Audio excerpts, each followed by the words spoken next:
皆さん、こんにちは。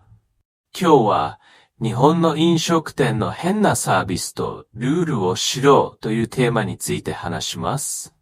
聞いてくださってありがとうございます。旅行ではその場所の食べ物が楽しみですね。日本に来たら、ぜひ美味しい日本食を食べてください。しかし、日本の飲食店には珍しいルールやサービス、マナーがたくさんあります。これは他の国にはあまりありません。ルールやマナーを知らないとお店で何か間違えてしまうかもしれません。今回は日本の飲食店の注意点を紹介します。日本に来る前にチェックしましょう。日本の飲食店ではチップを払わなくてもいいです。ヨーロッパやアメリカからの旅行客はよくびっくりします。日本の飲食店は普通はサービス料は必要ありません。でも高級な店はサービス料を払うことがあります。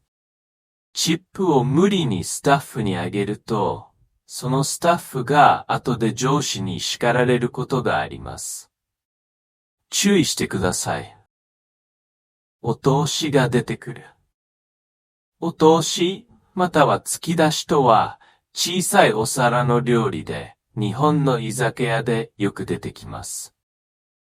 もう最初の注文をしたというシリーズだったり、最初の料理を待っている時の料理など、意味はいろいろあるようです。お通しは注文していなくても自動的に出てきます。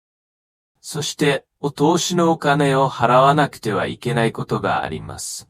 ですから、日本の居酒屋の習慣を知らないと、騙されたと旅行者が思うことがあるようです。水が無料。冬でも冷たい水が出る。日本では飲食店で席に座ると水が出てきます。この水をお冷やと呼ぶことがあって無料です。一年中冷たい水が出てくるので、旅行者はよくびっくりします。店によっては、冷たい水じゃなく、温かいお茶が出てくることもあります。意外なものが高い、または安い。デリバリーピザや韓国のサムギョプサルなど、アメリカや韓国でとても安い料理が日本では高いことがあります。その反対にもちろん、寿司や天ぷら、ラーメンなどの日本の食べ物はとても安いです。居酒屋では最初に酒を注文する。ルールではありませんが、日本の居酒屋では普通最初にお酒を注文します。それから、ゆっくり料理を選んで注文します。ほとんどの人が最初にビールを注文します。その時、とりあえずビールということが多いです。とりあえずビールとは、他の注文はまだわからないけれど、最初にビールを飲もうかなというような意味です。覚えて使ってみましょう。放題サービスがある。日本の飲食店では、食べ放題、飲み放題のサービスがよくあります。放題サービスとは、決まった料金で、料理やお酒をたくさん飲んでも食べても OK です。例えば、お寿司食べ放題3900円の場合、3900円を払えば、お寿司をいくつ食べてもいいです。ただし注文方法にはルールがあります。居酒屋、焼肉、寿司など、いろいろな飲食店に、放題のサービスがあります。おしぼりが無料。日本の飲食店では、おしぼりが無料です。おしぼりは小さいタオルで濡れています。それで食事の前に手や顔などを拭きます。おしぼりは冷たいものと温かいものがありますが、お店によって違います。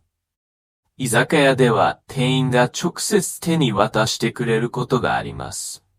なんて高品質なサービスなんだと、外国人旅行者が感動するようです。ファストフードのルールやメニューが違う。世界で有名なマクドナルドやサブウェイなども、もちろん日本に店があります。旅行中、日本の食事に飽きることもありますね。そんな時は、ファストフードを食べたくなることもあるでしょう。でも、外国と日本のファストフードの店のルールが違っていて、旅行者は時々困るようです。例えば、マクドナルドでは、日本の L サイズドリンクは、アメリカの M サイズドリンクより小さいです。また飲み物はセルフサービスはありません。店員がカップ入れて、それをお客さんに渡します。飲食店に食べ物を持っていてはいけない。日本の飲食店は、飲食物持ち込み禁止です。飲食物持ち込み禁止とは、飲食店で他の店の食べ物や飲み物を食べたり、飲んだりしてはいけないということです。主にアジアからの旅行者がびっくりするようです。でも、大型ショッピングモールのフードコートなど、飲食物を持って行ってもいい場所もあります。わからないときはお店の人に聞きましょう。座敷では靴を脱ぐ。居酒屋や和食には時々テーブルと椅子の他に座敷があります。座敷は日本の畳の部屋のような席です。座敷には靴を脱いで座ります。同じ店の中でテーブルと座敷はエリアが違います。テーブルは靴を履いたまま座ります。でも座敷はほとんどの場合靴を脱ぎます。いかがでしたか？日本だけのサービスやルールがたくさんあって知らないことがありましたか？でも今回のサービスやルールがわかれば大丈夫です。日本で普通の日本人と一緒に美味しい日本食を食べてみましょう。